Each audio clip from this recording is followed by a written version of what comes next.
Hey guys, Joe DeMarco from the Crazy New York Driver Show.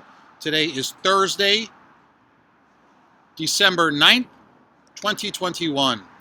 Welcome to another eBay video and the continuing saga of my UPS horror story, along with my psycho eBay buyer who refuses to pay for an item in which they sent me a counteroffer for, and they have been sending me unbelievable amounts of contacts asking me to cancel the order.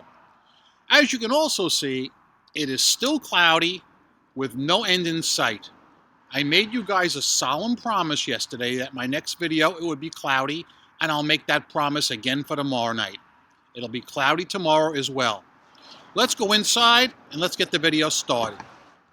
Okay guys, let's first start out with talking about this psycho eBay bidder who has been sending me numerous contacts through eBay messages, refusing to pay for an item that they sent me a best offer on. I've been ignoring all their emails and contacts because obviously there's no way I can make them pay. But they're going to learn an object lesson to be more careful in the future. So let's get started with today's contacts from the psycho. They started at 6:07 a.m. and that is Pacific time. And the first message came in. Please cancel transaction.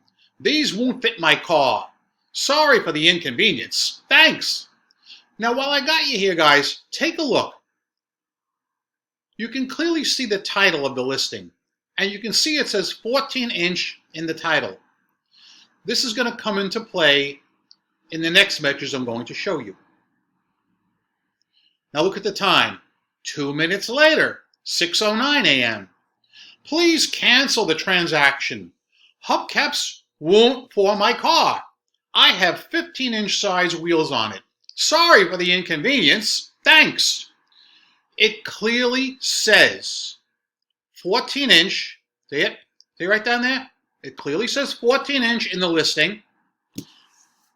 Why would somebody go out of their way to send me a counter offer on an item without checking their wheel size first? Guys, this is wrong and it's rampant, okay? Now I'm going to convert to a regular video. I want to discuss this a little bit more. Not just this person, but some of your views and something that I saw on Facebook earlier today. Guys, I hope the lighting is okay. It's pretty dark and gloomy out. I have all the lights on in here. So let's just see how we can plod along, as they say. Now, what I'm going to do, since you just saw the screenshots I showed you regarding this psycho person who wants me to cancel the transaction and I refuse to do it, I want to read a comment that was written last night by Charles Decker. And it would be great if I had his sheet up front, and I don't, but I will. Okay, Charles Decker really sums it up well. Listen to what he had to say. The non-paying bidder system is no more. It used to be 4 days, but not any longer. The buyer has five days to post payment, and then us, the sellers, have the option to cancel the sale using the reason of, quote, buyer didn't pay, unquote, with no defect to the buyer. Absolutely nothing happens to the buyer any longer.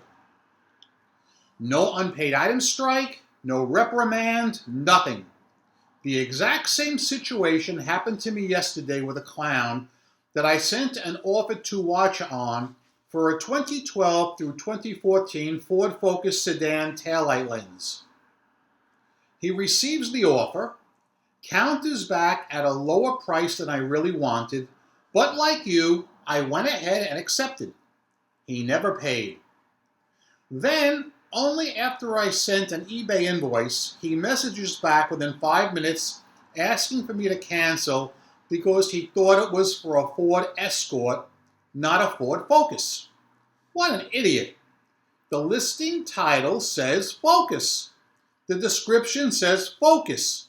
The vehicle compatibility only shows 2012, 13, and 14 Ford Focus sedan. I'm not canceling anything. I am going to absolutely inundate this moron with eBay invoices for the next 5 days until I can finally cancel under the, quote, buyer never paid, unquote, option. Although it won't do jack, at least he'll be annoyed to beat the hell for the next 5 days with all these invoices and reminders.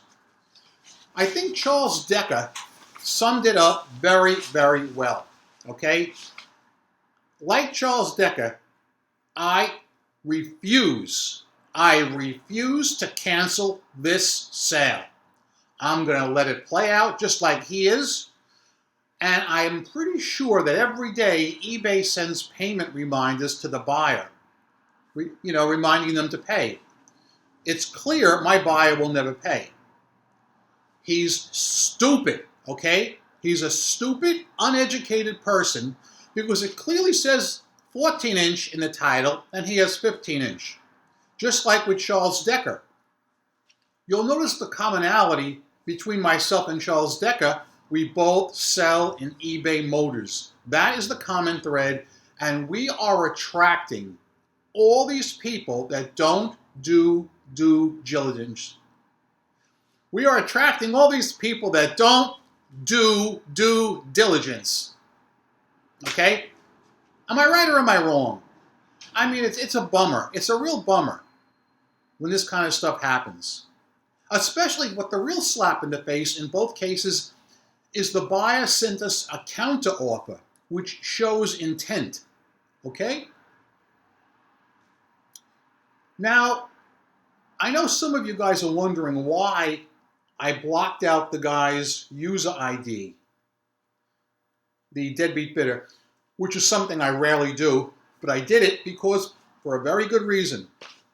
I firmly believe that this deadbeat bidder thinks that if he doesn't pay, eBay is going to sanction him. I run across people like this more often than you would believe. He doesn't know that buyers are under no obligation to pay for anything on eBay.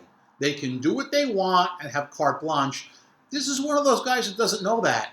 So that's why I'm going to let him swing in the breeze for the end of this transaction, which is, Charles said, 5 days. Every day is just another day.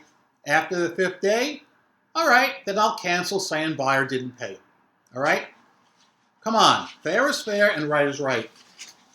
Now I want to give you guys an update on my UPS horror story that's been going on for several days, because yesterday it reached the climax.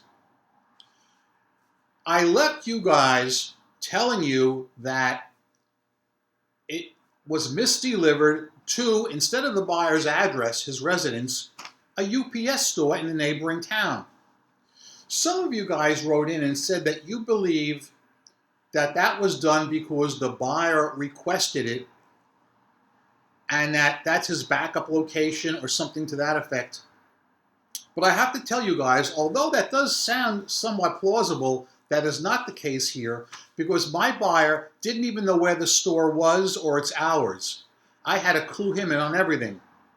Nonetheless, he texted me last night at approximately 5 o'clock my time. And he said, how late is the store open?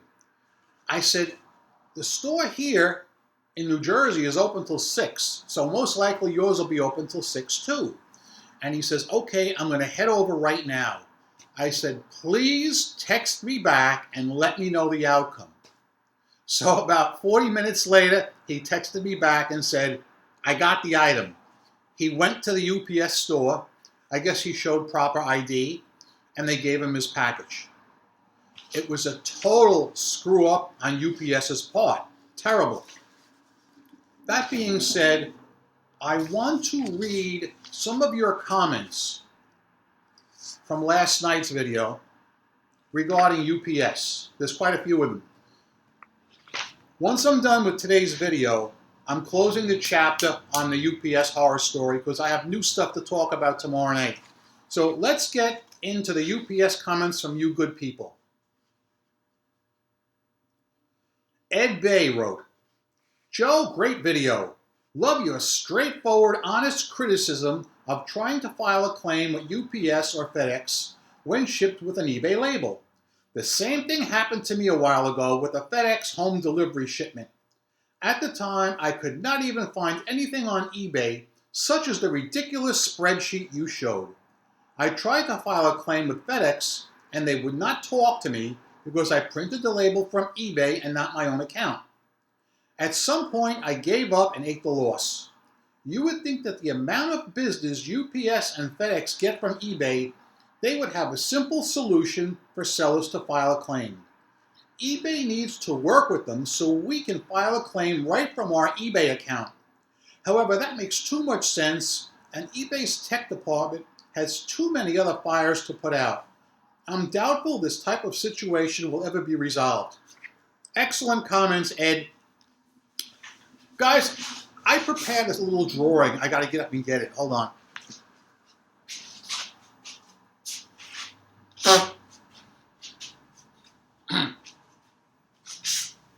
Oh, it was over here all the time. Now, this is my take on everything. Now, make believe you own a website, okay? You're selling things on your website. You contract out 3 different companies to do your shipping, okay? Company number 1 is Cute Joey's Delivery Service. Company number 2 is Dennis Copper's Express. And company number 3 is Mercedes Lux's Logistics, okay? Those are the 3 services you're offering on your website to deliver goods purchased and sold through your website. All right, let's say today you sell 5 items on your website.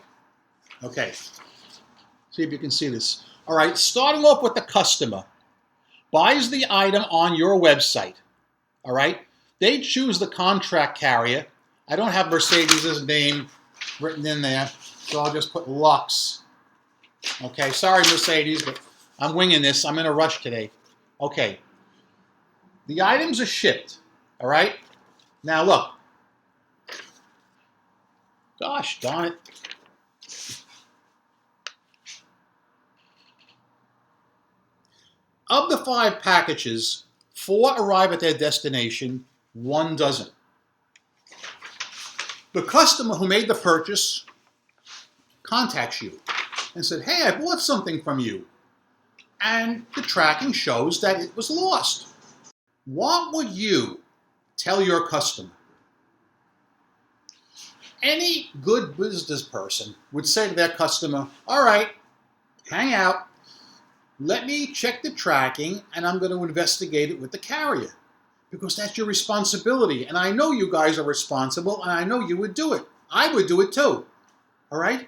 But basically what eBay is telling us to, they're telling us to do is go, we don't want no part of it. You go contact Cute Joey's Delivery Service, and you ask him or them what happened to the package.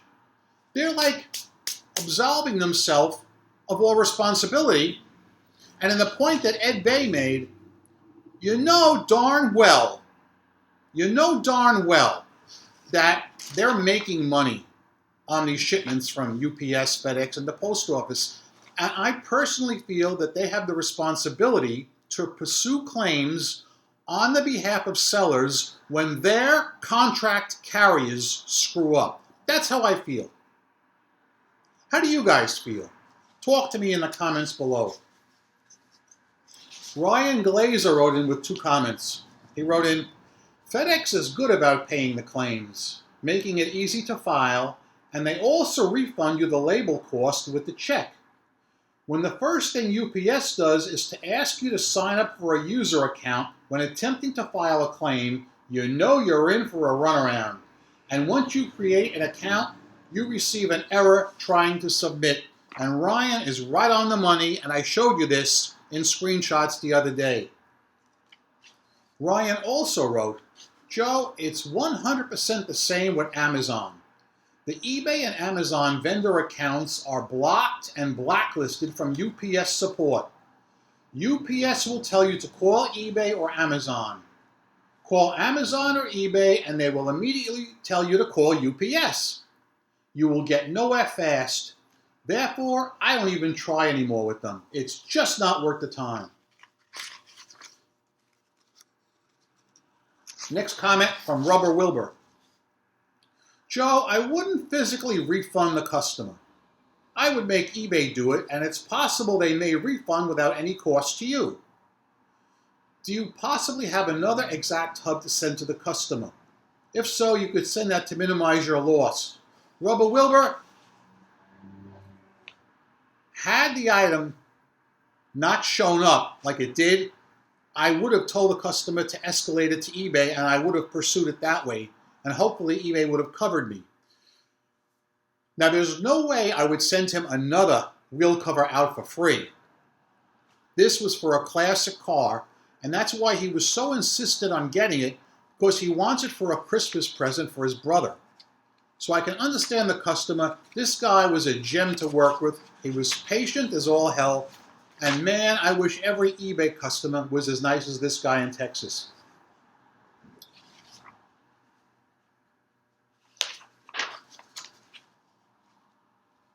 Carrie C. wrote, I had a similar experience when they damaged a $1,000 insured item. UPS phone agents couldn't help me, and eBay refused to do anything. I had to file my claim with the archaic spreadsheet and email. Then UPS conveniently started contacting the buyer instead of me for information. It took 4 months of fighting with them to get my refund. I got nowhere until I found the super secret phone number to get through to the insurance company. I will never send UPS to eBay ever again. I use Pirate Ship now, so hopefully it'll be better if I ever need to file a claim. Okay, people, I have a question for you. What am I drinking right now? If you know, or if you think you know, type it in the comments section below.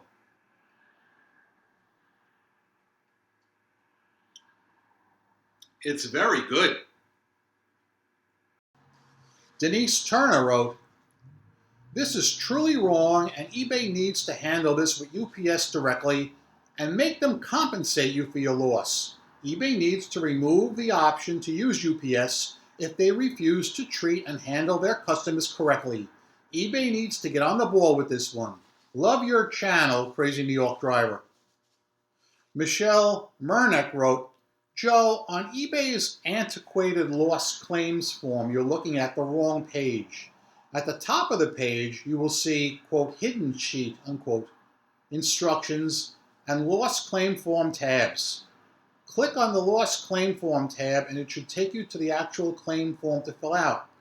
Boy, you are right. This looks like an Excel spreadsheet from 1996. LOL. It's pitiful. It's really pitiful.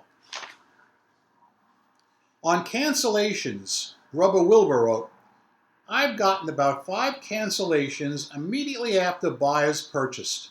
It's not right. We're getting charged that 30-cent banking charge every time. The buyer should be paying that fee, not us. That is true. Can't argue with him there. Last comment is wow. Oh, from Michelle Murnick again. Wow. Poor customer service on UPS's part. I hope your buyer remains understanding and doesn't neg you. I had a worse situation with FedEx today. Surprisingly, USPS has been awesome so far. All right, that's it for all the comments on last night's video. Guys, don't hate me because I'm making so many long videos this week. I think this material is very important for all of you guys to understand in case this happens to you. There's an old saying I love to use on my videos regarding eBay situations, and that is, if it happened to me, it can happen to you. And it can. I have a lot more to discuss, but I can't. This video is going to be way too long for a Thursday video. And where's my phone? Oh, great, it's way over there. I want to see what time it is. Hang out.